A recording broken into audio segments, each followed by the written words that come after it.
Yeah, yeah. Hey, I'm going live. Here I am live. And this is, let's see, not the best looking shot. I feel like I'm a little fuzzy here, but that should be okay. I don't know if people can hear me. I don't, probably should have thought of that first. Uh, hey, Lindsay, can you check me out? Check me out. See if I'm, yes. See if I'm, see if I sound off there. Oh, wait, I could probably just do this. Probably just do this. Okay. Hi, everybody. This was a flawless opening. I am the Real Manos, and welcome to my, let's see, I guess this somewhat impromptu live stream where I celebrate 13 years, the magical 13 years. And I thought I'd do a little couple things here where I talk about some comics that I've recently read. Oh, yeah, that's my book. Recently read. I have realized that I didn't even talk about the Falcon and the Winter Soldier on the channel. My apologies. There's the Mystery Science Theater 3000 news I'm going to talk about. So, and also, if anybody bothers to show up, I'll answer any questions they might have, like, who are you, and why should I care? So, hey, welcome to the show. I'm of course the Romanos, and I've been doing this for 13 years, and actually in this shirt was the first video I did. So I decided to wear it. And I decided, like, oh, hey, I'm just going to, talk about comic books. I was also going to talk about politics, but I kind of never really got into doing it. I don't avoid the subject when it applies to, geek culture, but yeah, I didn't really feel like I really had enough to make a real strong statement for my own channel. So I never really got into it. Let's see, let me tweak this a little bit here.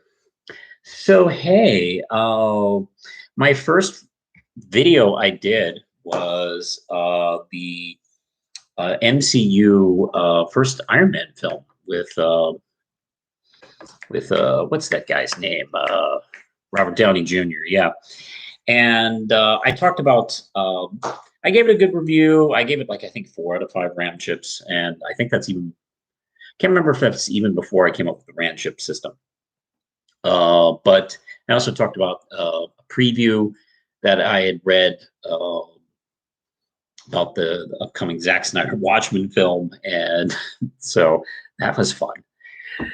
And if you go back and watch that video, I'm very, very sloppy, much like I am now. And I did do a thing differently. I had this idea when I was going to do some YouTube videos. Was, oh, you know what? I'll show off where I live. I really like, and I'm very proud of Norfolk and Tidewater area. So I'll do a video in some spot.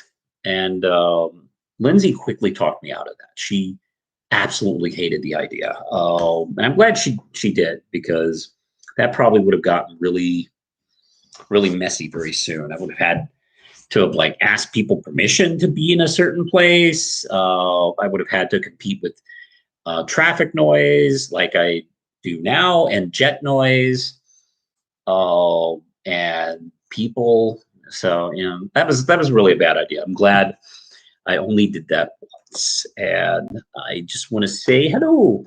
Hey, Dash and Scan. So why the long hair? Are you making a social statement? Yeah, my social statement is I have not gotten a haircut. It's my COVID-19 hair. essentially. I've not gone to get a haircut during this year. I was at first going to try the beard thing, and then a few weeks into it, I was like, yeah, I'm not a beard guy. So I decided just to grow my hair out. I've grown my hair out once back in the grunge days, in the early '90s, but I didn't even grow it this long. Actually, it got almost this long. So I decided to just let it go.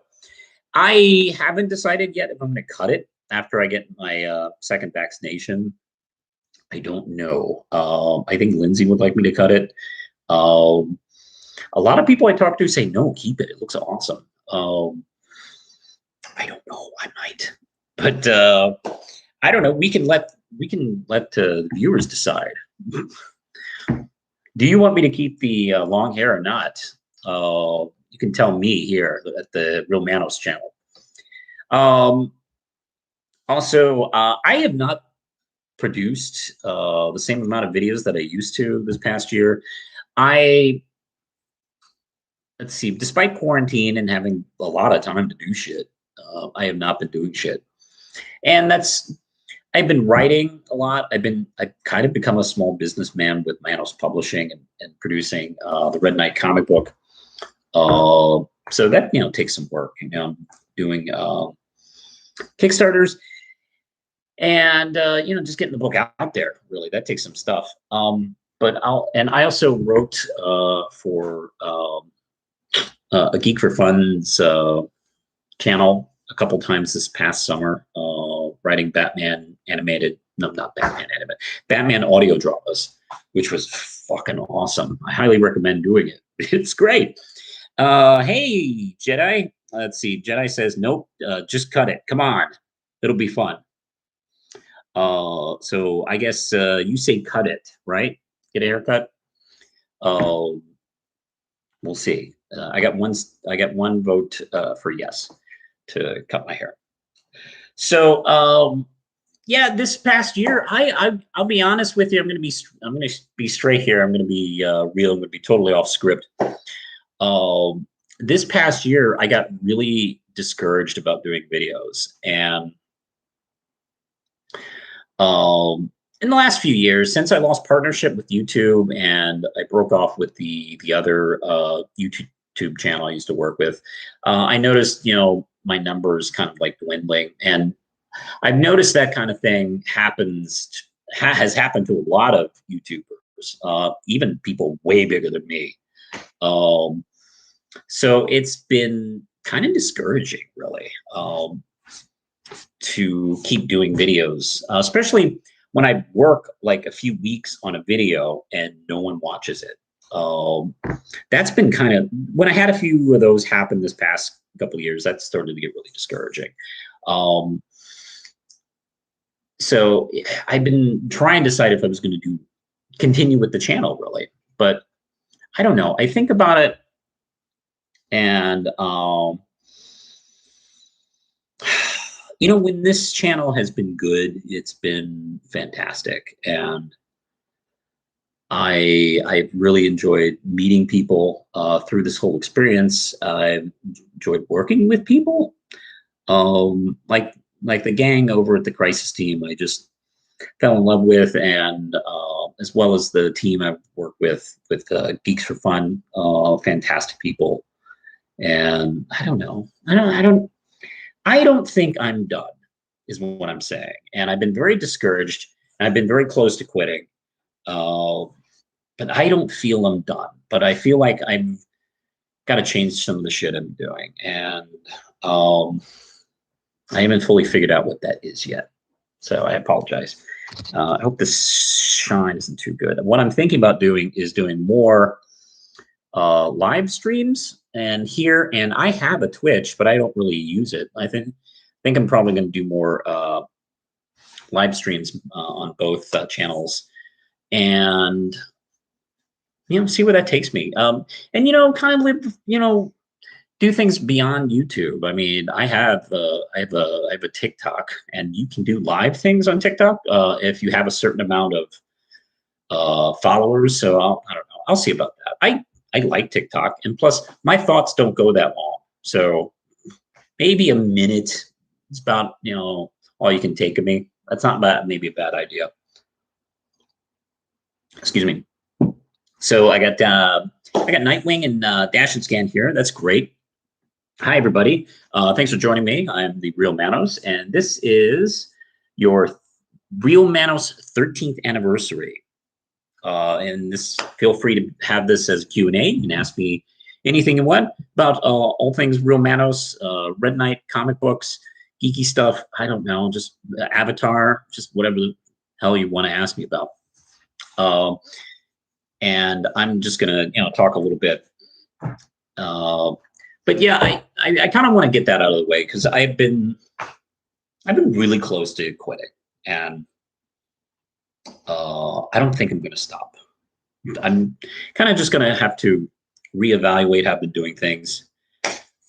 And can you collab with another channel? Yeah, I've been thinking about doing that actually. I've been kind of putting word out there. I don't want to say just yet who I've talked with. In a way, I guess I have collaborated with Geeks for Fun. If you want to watch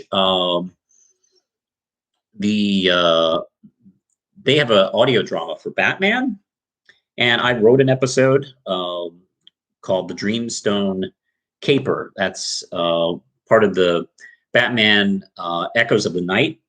If you want to see how I write Batman, please check that out. I'm very proud of that episode. I'm very proud of that script. Go check it out.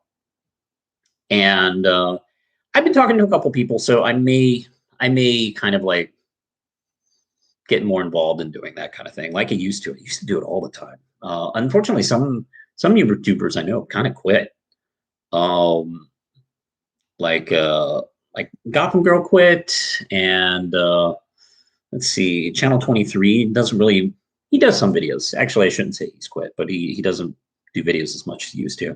And I was gonna ask Eris Laughs if she wanted to do a video with me, and she quit again. She quits a lot and then goes away for a couple of years and then just comes back for a couple months. So I don't know. I'm kind of just too stubborn to just stop. And I think that's my thing. Let's see, Dash and Scan. Have you watched more of Harley Quinn? Because it's the best thing to come from DC in decades. I've seen a couple episodes, and that's probably true. I actually was planning to do I am planning to do a DCEU ranking list for the films. Like I did one for MCU, and may have to update that since they're finally making some more stuff. But I haven't really done one for DCEU, and that's mainly because I still have not seen Shazam and Aquaman, and I hear how good they are, so I don't want to kind of like make any assumptions about them before I go any further. But I've only seen a couple episodes. Dash and Scan says it's better than Batman TAS. I don't know. I like it. I like it a lot, but I don't know if I'd go that far. And let's see, I really did enjoy Falcon and Winter Soldier. Let's see. Hey, Nightwing says, what classic stories do you find don't hold up in retrospect? Mine's The Killing Joke. And that's been a growing answer. I've seen a lot of people say that about The Killing Joke. I still enjoy it. I am beginning to think about a lot of Frank Miller's work in that regard. I saw a really good video about Dark Knight Returns from Lynn Carr, actually. He did a nice 2-part review of it, and he still thinks he still likes it.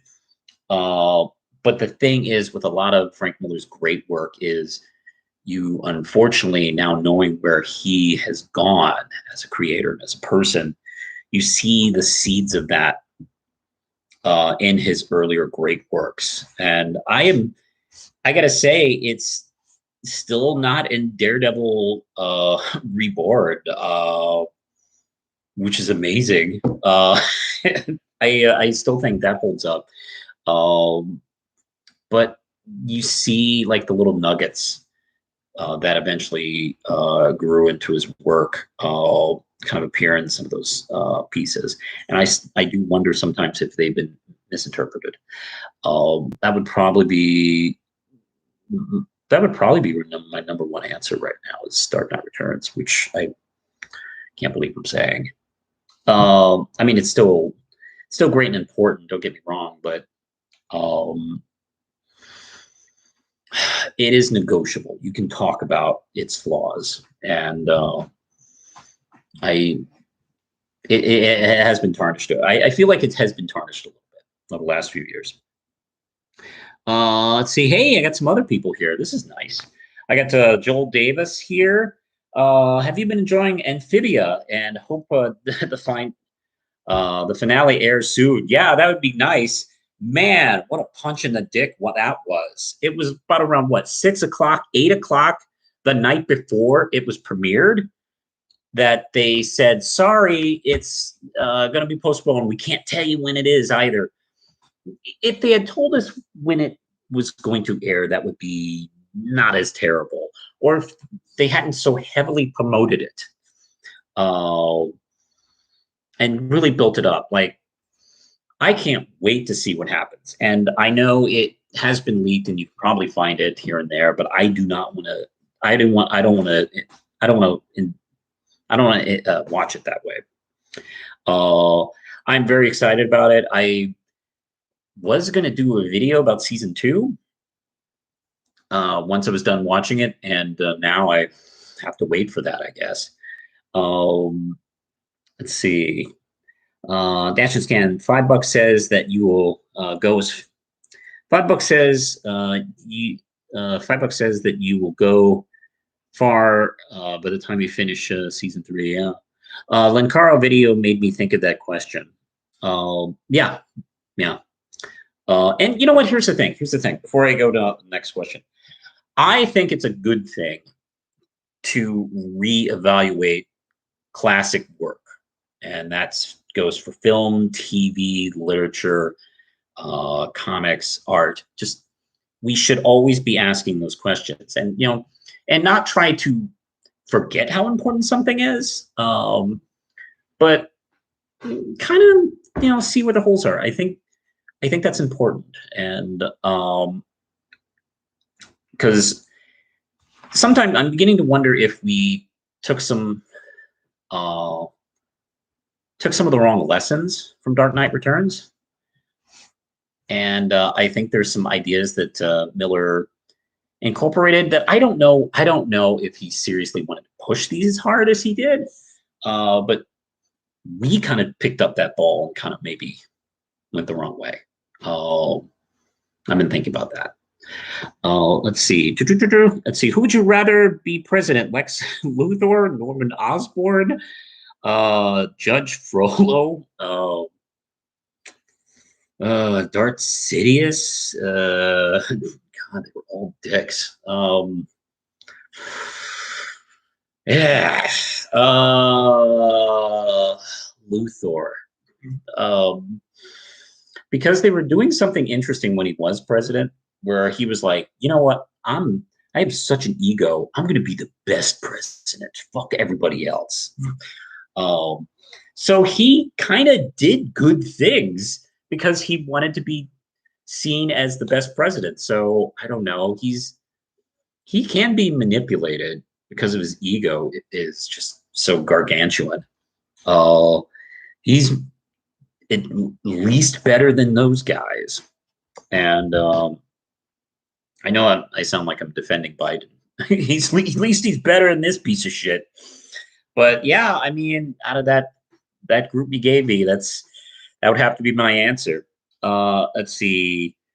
Oh, Dash and Scam, you must have seen the finale you're talking about. If you're talking about that, we'll see. I can't give you an opinion on that unless I see it. But I have been suspicious, if you know what I mean, of that character. We'll see. Ice Bear for president, yes. That would work. He would be a fantastic president. Mm. So, look, I've kind of talked myself out of quitting just now, and I hope you appreciate that because I'm going to do my best here at Real Manos Central. And I just recorded last night the weekly comics poll, and I'm going to edit it together and probably post it tomorrow. But I just want to give you heads up on what I'm reviewing. I am reviewing a independent comic book this is from Unparalleled Comics, and it's called Operation Eclipse. And this is from a guy who's becoming a friend of mine, Ray Merrick. And the art's really nice here from Rolly Akbar. And I don't know if you guys are like reading any independent comics, but let's see. Because I am an independent creator, that's kind of like caused me to pay a little bit more stronger attention to independent creators. And I really think you do. When conventions open up again in whenever, I highly recommend you guys hit the artist alleys, see what's out there. Try to support, because that's something. Even before I became independent creator, I started doing that, and you'll get some beautiful, honest work out of people. People who are like working their asses off and really appreciative of your stuff. And there's some really wonderful people out there. This is not a bad comic, actually. I'll be talking about this on the next video. I also picked up on the opposite scale of the spectrum is Heroes Reborn.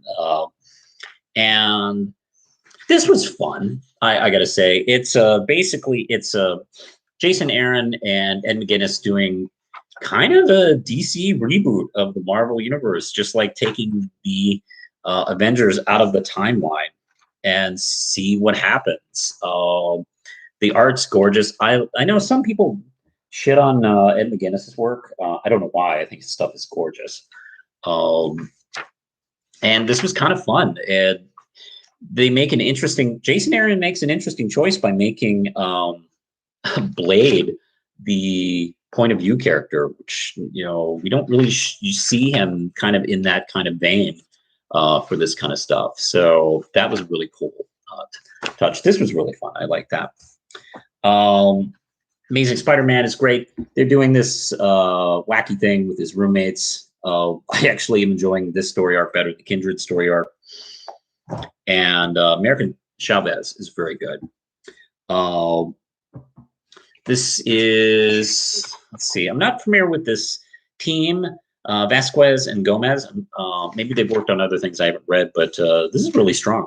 And I know a little bit about America's history and continuity, and this seems to be an interesting, what you know is wrong, kind of like change. I don't know if this is going to be bullshit or this is a retcon for origin. I don't know yet, so we'll find out. And I'll be talking about those at length on the video. I should probably post that tomorrow. And I'm not going to try and be too hardcore on posting my videos,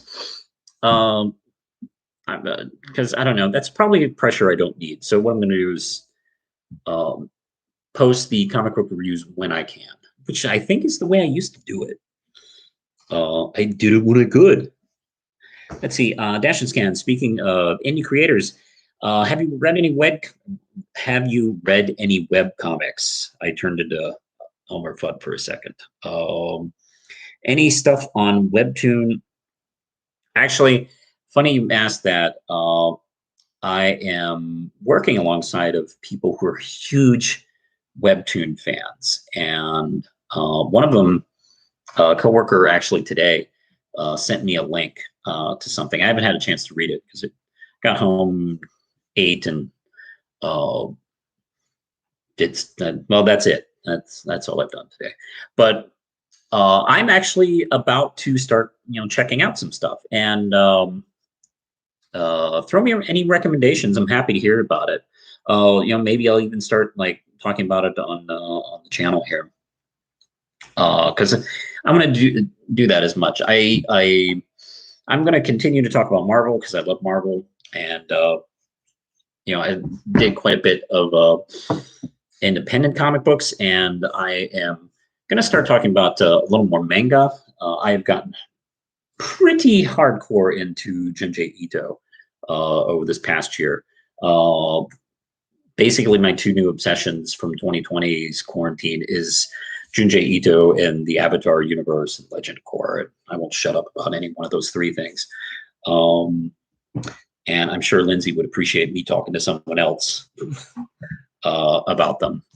So I'm interested in also checking out some webcomics. So I forgot the name of the comic my friend sent a link to me today. So I'll check that book out. Maybe if I feel like it's worth talking about, I'll talk about it here. But yeah, blah, blah, blah, blah, blah. Yeah, Dash and Scan, if you got something you'd like me to take a look at, send me a link. I'd love to see it. I am more and more interested in, kind of scoping out what's out there. Do you think you'll dip back to DC since everything's canon again? Well, the problem with that is I'm of not everything can be canon. Like there's some stuff that specifically contradicted other stuff, and I feel like you can't make everything canon. If you make everything canon, kind of nothing is canon. It kind of goes into my problem with DC over the last few years. Is like, why should I get invested in your universe if you're not? Why should I care about this character if you're just going to blip them out, or change them completely, or pay too much attention to Batman or Joker or whatever?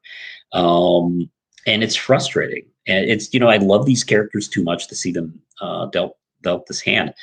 I am not going to ignore them. I've decided in the last couple of weeks, I will do reaction videos to news about DC characters and the universe and the films. I still will review, the movies when they come out. And I've decided to talk more about older DC comics that I still enjoy and I still read. I was actually about to do a review of a Batman comic I really loved back in the early 90s, and I was looking for it. And I was like, oh my God, I don't know if I have this. I don't know if I have a copy of this anymore. I'm going to have to keep looking through my collection. It's called Dark Knight, Dark City, and it is a very cool Riddler story. And I can't find it anywhere. I hope I didn't like trade it like an idiot, because I really like that story. I'm definitely going to check that out. If you haven't read it, I do recommend it to you as a big Batman fan. And I'm going to have to replace it until I can find it, because there's this Batman crossover that I love. I think it's my favorite Batman crossover over the 97,000 crossovers he did from the 90s up until now, is the Batman Grendel crossover by Matt Wagner. I absolutely adore it. Forget it being a crossover. It's just entertaining in and of itself. And I think it should be the benchmark for intercompany crossovers. It tried to tell a story. It tried to be art. It just didn't take two action figures and slam them together like the worst of company crossovers. I absolutely loved it, because I've never read, I still haven't read a Grendel story, but I love this two-parter he did. He did a sequel, which was more of a Terminator action fest, which was also cool, but had a different vibe than the original one. And God, I love it. It's great. I'm going to be doing a review on that. Let's see. Where we got here? Let's see. Sure. If you like love advice from the Great Duke of Hell. Okay, I'll look that up. I'll try and find that. Curious. Let's see. Curious about when Uzumaki finally gets adapted. Yeah, I know. I've been kind of waiting for that. I assume COVID has held up production. That's my assumption.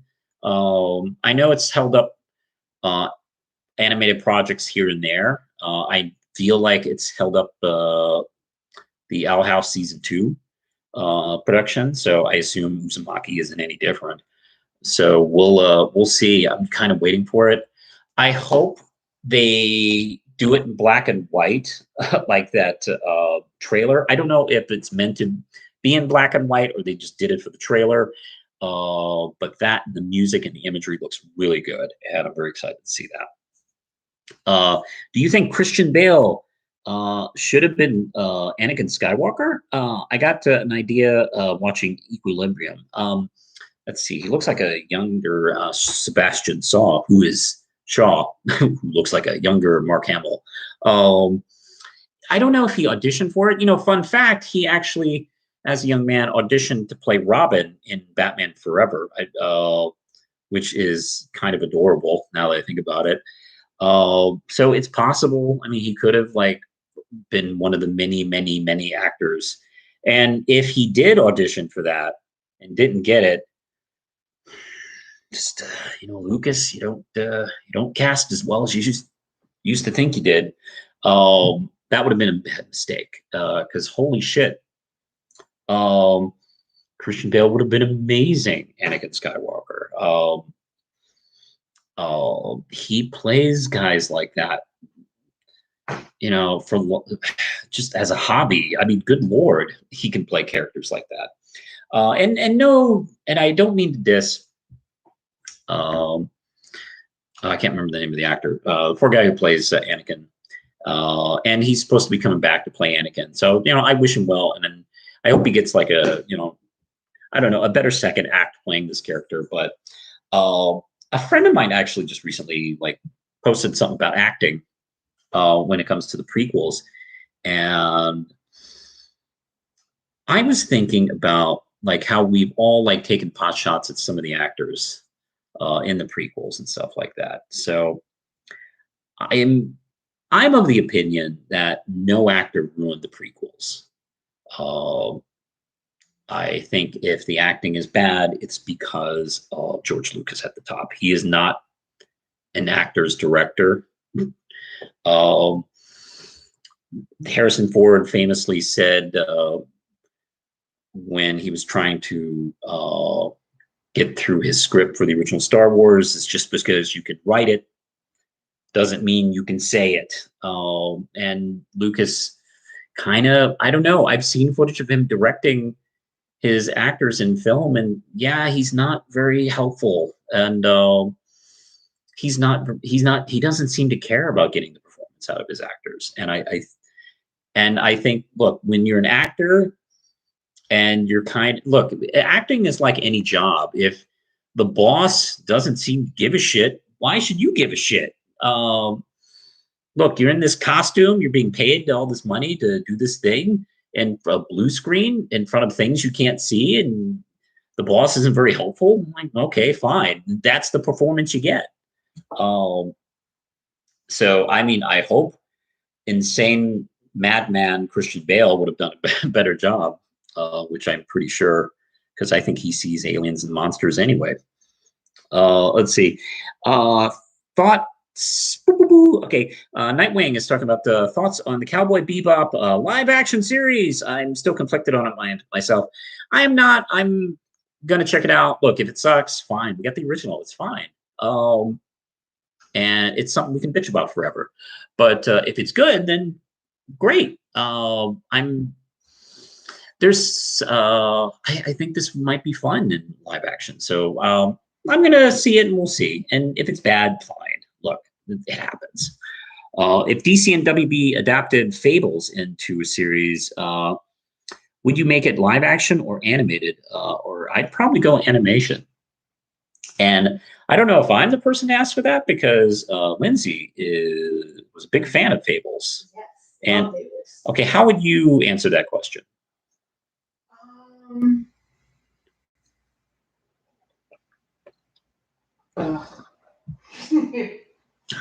Well, the thing is, with live action now, a lot of it would be CG. Yeah.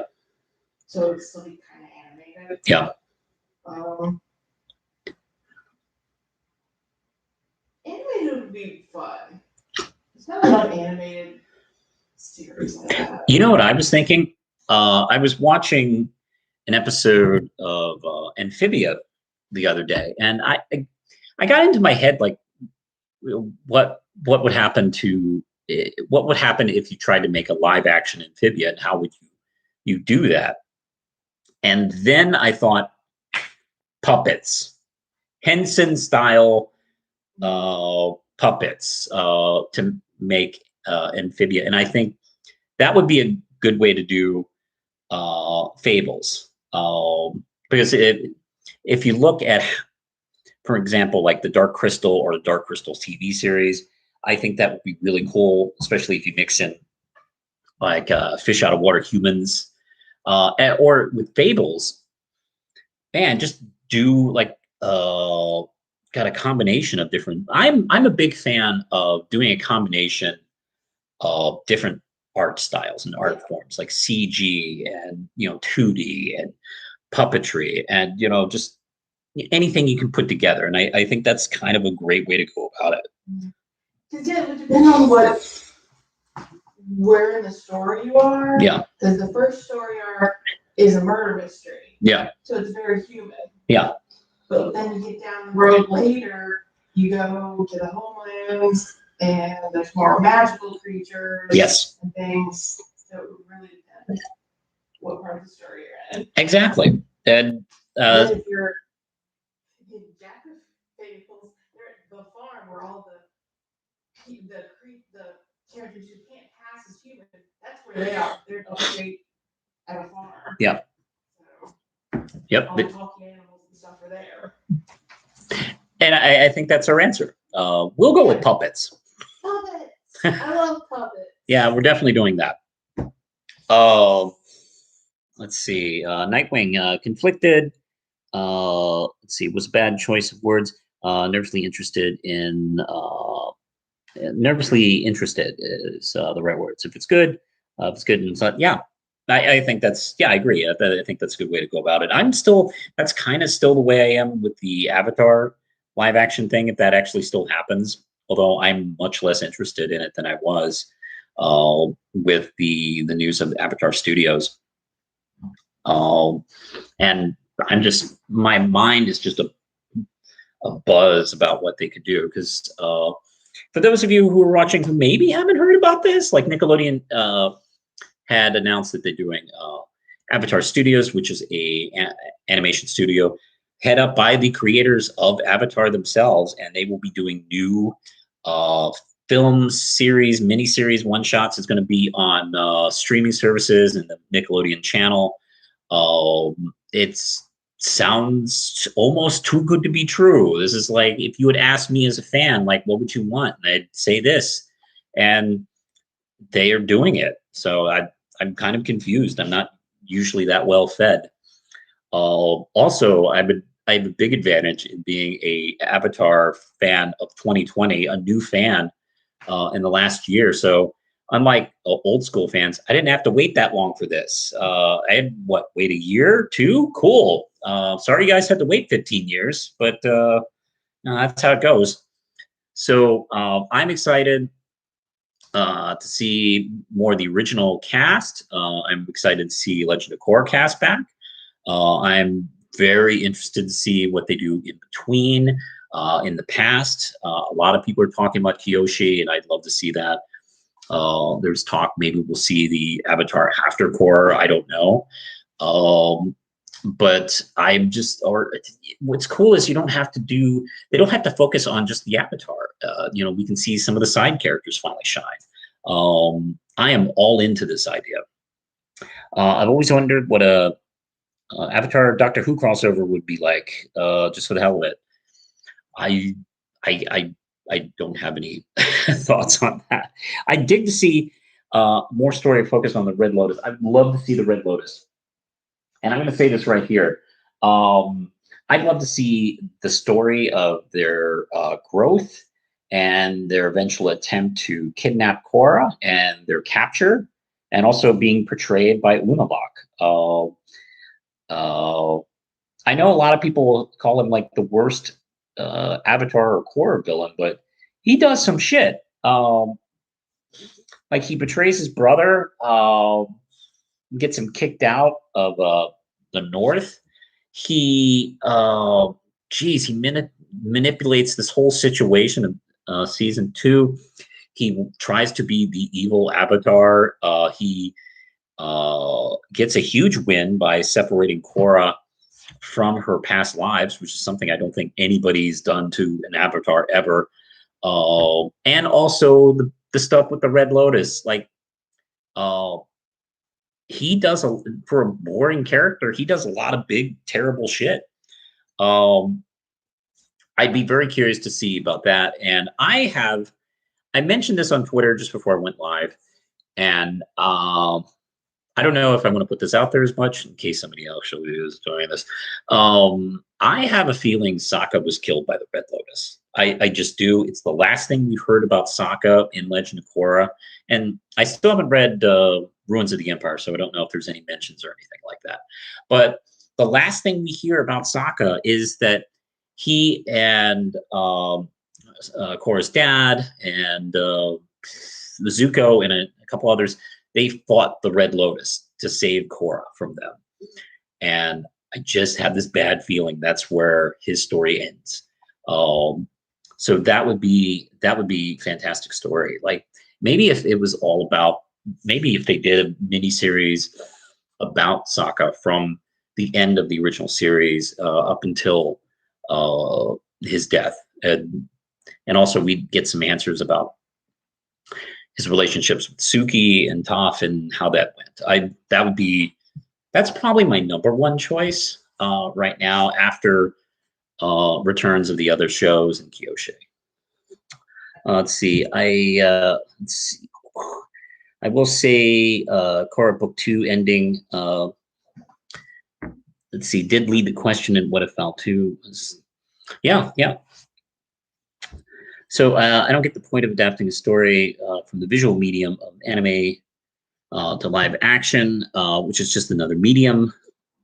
Yeah, I agree. It is. You can make the argument that it is an attempt to reach out to an audience that would not seek it out in the first place. Because let's face it, I know we're in our bubble, in our culture, and we're like, well, of course, we take this medium seriously. And of course, we'll just watch that and blah, blah, blah. Not everybody's like that. There are plenty of people who won't look at this stuff. They just won't look. Much like comic books. Like, there's so many people who won't touch a comic book, but they'll go see the Marvel and DC films. They're shocked by Walking Dead or The Invincible if they watch an animated show. It's essentially a way to reach out to people and show this to them. And I do have a problem with the idea that this legitimizes something, like Avatar being adapted to live action. Like, oh, we finally have the real Avatar. It's like, no, screw you. The real Avatar is the animated series. But it is a way of reaching out. And I think that's the point of that stuff. And also money. Money is always the answer. Why did they do this? Money. Okay. Let's see. What do you think of cancer culture? Just curious. Oh man, I'll tumble for you. And do you really want to hurt me? Just beautiful song. Culture Club. Oh, that's a different thing. Sorry. I don't know. I've noticed there's kind of other things I'm worried about. I don't know. I just don't care. Is that an answer? I don't give a shit. I think that's the appropriate answer. Let's see. Nightwing, do you think Korra can still contact Aang through the spirit world as Aang did with Roku? That would be cool. That would be a story I would love to see if they do another Korra movie or miniseries or something like that. That would be a nice kind of the thing to do with Korra is maybe it wouldn't be the main point of the series, but it would be something that could happen in the series. Like maybe the plot is she has to do this thing, and only person who could have known to help her would have been Aang, and she's like, "Shit, I can't talk to Aang," and it would be about part of the story would be reconnecting with Aang, and this, of course, maybe through Aang that will reconnect to the rest of her past lives. I don't know. That would be, at least that's what I would do. Have to excuse me. Sometimes I think like a fan, and sometimes I think like a writer. Like, oh, what if I get assigned to this? Like, what would I do? What would I pitch? Let's see. Who would win? Seto Kiba or Suzu? I don't know who those people are. So the second one? The second one. I hope you agree. I hope that's the one you were hoping wins. I am. I don't know if that's video games or anime, because I love anime, but I don't watch every anime. There's a lot of anime. There's quite a bit, and it's like saying you're a movie fan and then someone just expecting you to know every movie that's ever existed. That's kind of hard to do. And I've been trying to get more into more recent animes. I had kind of become a little bit of old fogey with animes. Like you keep watching the same ones from the 70s, 80s, and 90s over and over again. It's like, oh yeah, there's new shit. Maybe I should kind of invest more in that. And I just started watching Demon Slayer. And I have some coworkers who are hardcore about Demon Slayer, and I've had numerous. I've talked to numerous people about Demon Slayer that really won't shut up about it. The film just recently came out, and despite that it's COVID, it did very well in America, and it's actually it beat out Spirited Away in Japan. And like, okay, I guess I'll check out this Demon Slayer thing. And I remember watching the first couple episodes and going, man, this is okay. And it builds. Like I'm up to episode 7, and I'm like, okay, I think this is really good. I think I'm really enjoying this. I still have a problem with the narration. The narration, it's over narrated. It's got, I don't know, it's almost like a 70s Marvel comic where the character won't shut up in their inner voice about shit we can see on screen. Like, I don't need to know that you think this guy looks rough. I mean, I can see he looks rough. You don't have to go, oh, this guy looks rough. Like, no, look, he looks pretty hardcore. I can see that. You don't have to hold my hand with all this extra information. That's a problem, and I can ignore it because after last few episodes, I'm like really starting to like find a lot I like and love about the show, and I'm starting to kind of dig into the characters. So the stuff I don't care for is kind of starting to get overshadowed with the stuff I like. Let's see, yeah. You hear Mark Millar's Super Crooks is going to get an anime. Great, that's good for him. Not really a fan of Mark Millar, but I wish him well. Let's see. You look up anime season charts. Those will tell you all the new 30 or so new shows coming out. Oh, that's helpful. Because I'll be honest, I feel like I've been overwhelmed. Part of the reason why I haven't been watching a lot of new anime is because I feel a little overwhelmed by it. There's just so much. And I do feel like a non-comic fan trying to get into comics when I look at this stuff. And it's frustrating. It's like, well, wait, I thought I was an anime fan. I guess I'm not. I don't know. I can't figure out how to get into this stuff anymore. But I'm going to do what I used to recommend people trying to get into comics. Look at something, pick it up, check it out, and see if you like it. And that's gonna be what I'm gonna do. Let's see. Blah blah blah. Let's see. Uh, Something about Hunter x Hunter. I've been hearing a lot of people talk about Hunter x Hunter. I may check that out.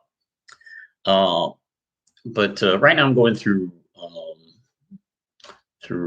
Demon Slayer.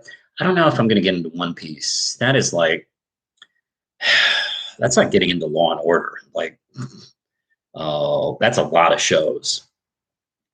Like, oh yeah, I'll binge Simpsons and over the weekend, see if I can like it. Like, there's like 1,000 episodes of that thing. So I don't know. That's how I got into comics and anime. Yeah, and that's how I usually tell people. Like, hey, don't be intimidated by this thing. And here I am being intimidated by this other thing. So that's not cool. I don't know. It's partly also due to you kind of get set in your ways doing some shit, and things get more complex, and like anime has gotten like bigger and bigger. So of course it gets more complex, and I just got to deal with that. One Piece anime visually looks like garbage. Well, I don't think it looks that bad actually. I do like the design a lot of the characters. Um, I don't I don't know. I have a friend who's like seriously into this show. Um, so I don't know. It's just an example. Also, there's Naruto is another show that's been around a while. I did watch one of the films that I was going to review, and I still haven't reviewed it. I'm going to go back and sit down and do a review for it for the Anime Replay. Hey, good news! I'm going to bring back Anime Replay. I've done 3 episodes of that, and I've been meaning to do a 4th one. The 4th one will be a Naruto show. I did Anime Replay on another YouTube channel, and I re-edited them and have posted them here on my channel. So the first 3 episodes of Anime Replay are Akira, Dragon Ball Z Dead Zone, and Project Echo. And I was going to do a Naruto film, and I've seen it a couple times. I like it, and I'll go back and get off my ass or get back on my ass and do a review for it. Because I had a really nice intro made for that, and I've only used it 3 times. So I think I'm gonna probably maybe talk a little bit more about anime on this channel. Let's see. Read the manga. It's definitely a crazy long story. The manga is just halfway through, but yeah, I know. That's what I hear. Like, geez, this is the most epic long fucking story in the universe. Which is pretty funny to me. Because it just seems like such a goofball show, but I guess has this vast history and universe and lore. I don't know. I enjoy that, frankly. That's one of the things I enjoy about geeky stuff and stories. Do you think the shows like Avatar, Core, Voltron wouldn't have happened if it weren't for the DCAU? Most of the crew from the JLU did those shows afterwards, and yes,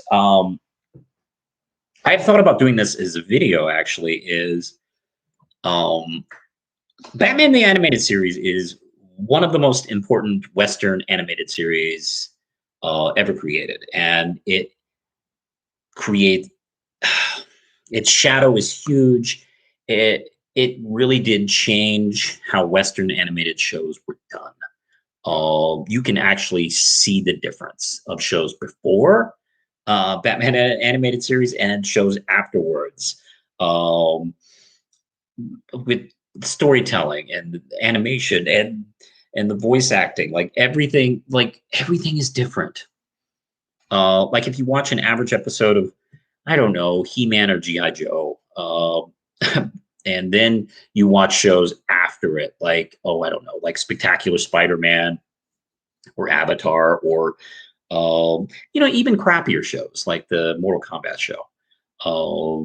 You can definitely feel the influence and the change of uh, Andrea Romano, I think, is a huge figure in Western animation because she was the voice director on Batman the Animated Series, and she really led the way of voice actors not doing He-Man voices. She wanted natural acting in voice acting, and shit, you can just take the original She-Ra and compare it to the new She-Ra and go, hey, I think I see a difference here. I think I hear a difference here in the acting. And I think you can go no further than that. And that has a lot to do with Batman the Animated Series and the rest of the DCAU. And I will like sing its praises, until I'm done. That's why Batman is still my favorite. And it let's see, it was my favorite before Avatar, and I think Avatar is like eclipsed it. But here's the thing: you would not have Avatar without Batman the Animated Series. Or if Avatar had still come out, it would have been a lesser show. And Andrea Romano also did the voice acting, voice direction on that and Korra. So you can definitely hear her work. And yeah, look, animation today would suck or wouldn't be as good without it. Batman the Animated Series. It is number one. Let's see. And I don't know.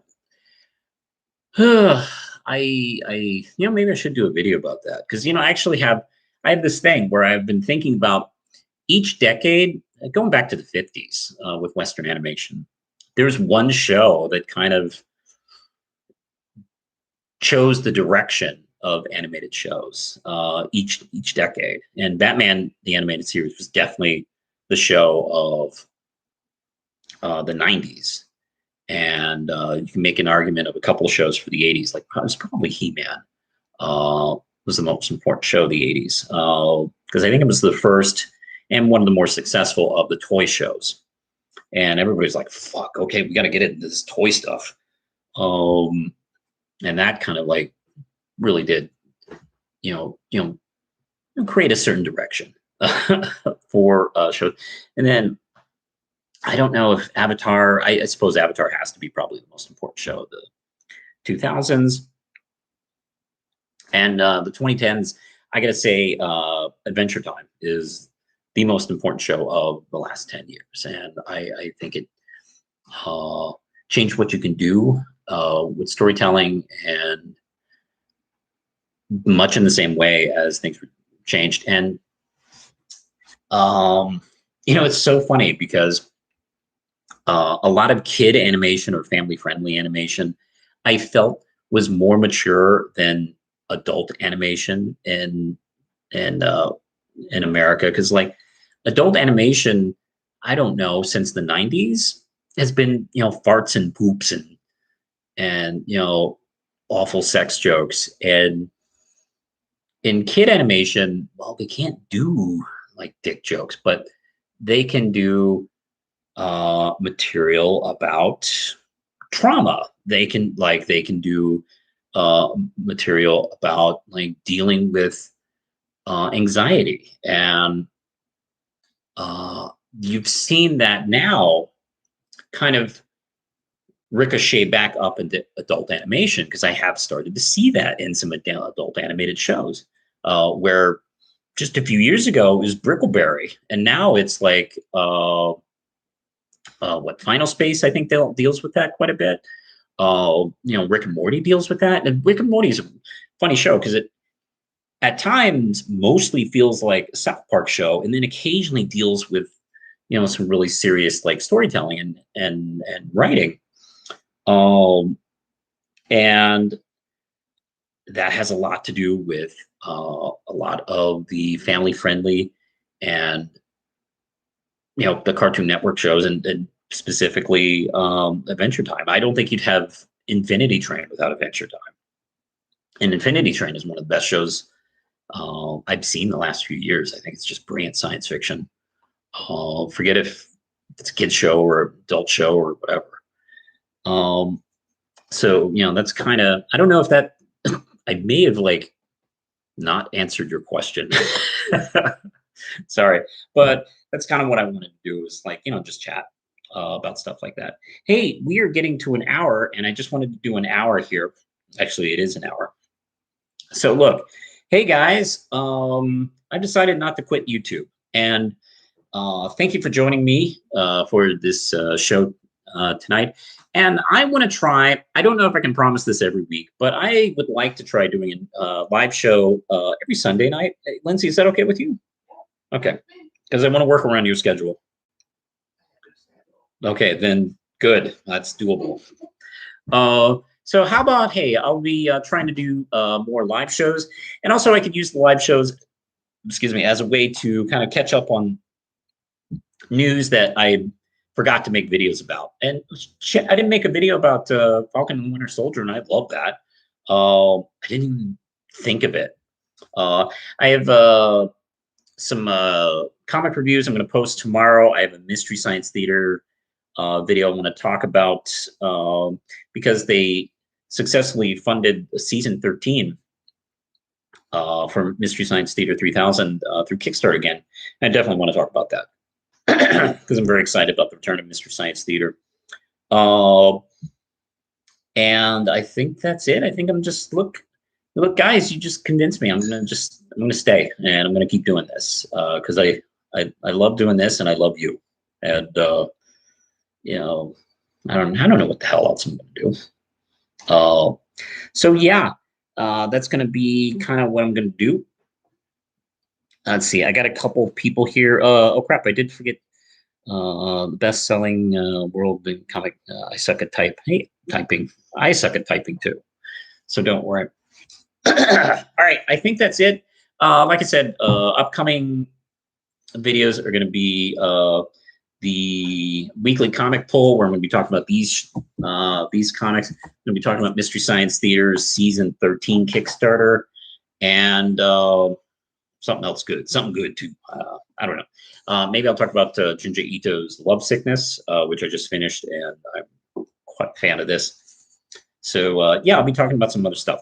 Anyway, hey, thank you so much for watching the show, especially if you stuck around for the whole live show. Really appreciate that. You can check me out at my various social medias, Facebook, Twitter, Instagram, on TikTok. You can support this channel and Manos Publishing at patreon.com.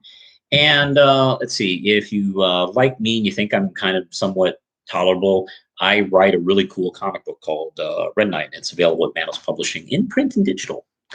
So that was this. I hope I can check with you guys next Sunday, and I'll talk about some other shit. So, all right. Take care, guys. This was fun.